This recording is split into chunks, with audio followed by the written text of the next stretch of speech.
zugeschaltet ist der Brückenbauexperte Professor Manfred Kurbach. Herr Kurbach, ich grüße Sie.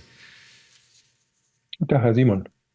Haben Sie denn aus der Ferne eine Ahnung davon, weshalb die Brücke plötzlich eingestürzt ist? Also zunächst mal kann ich sagen, ich habe mir die Brücke heute früh angeschaut. Ich würde mit Hypothesen zu der Ursache sehr vorsichtig sein.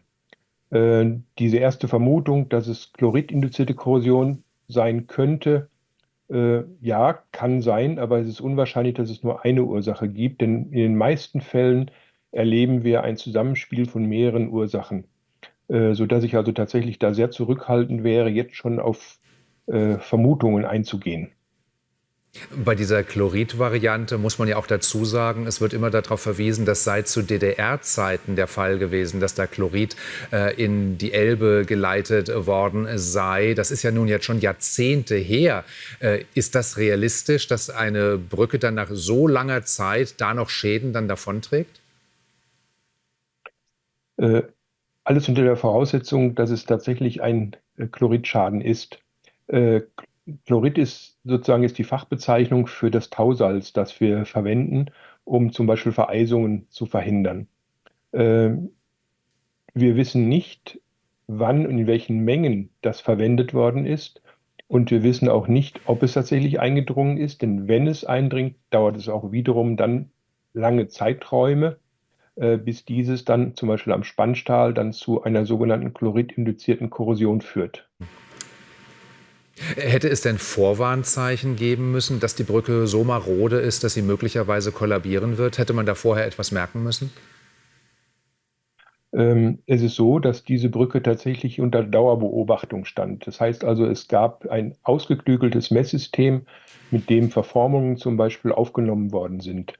Nach dem, was ich weiß, gab es bis zum Einsturz kein Indiz dafür, dass man hier eine Gefahr im Verzug gehabt hätte. Also die Brücken werden regelmäßig überprüft, in diesem Fall auch, sagen Sie. Trotzdem ist das Unglück ja passiert. Haben wir da möglicherweise noch weitere Problemfälle im Land? Denn hier sind wir ja alle überrascht worden. Mhm.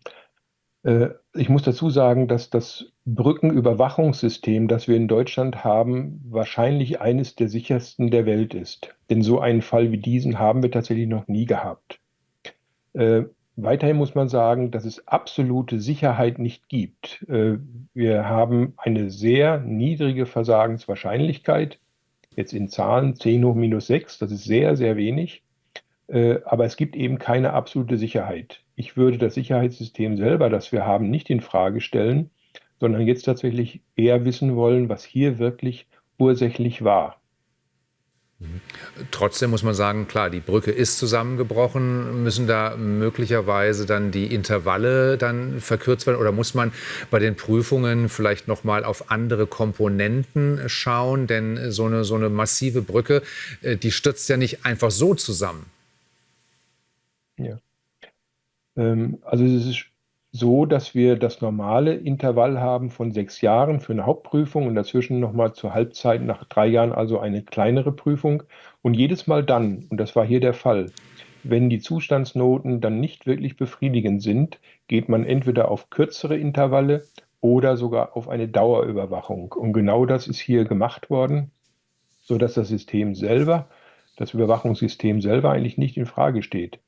Ähm, Wir werden erst wirklich nach Kenntnis der Ursachen, wahrscheinlich werden es mehrere sein, sagen können, ob man das gegebenenfalls vorher hätte sehen können. Nach jetzigem Stand glaube ich das nicht.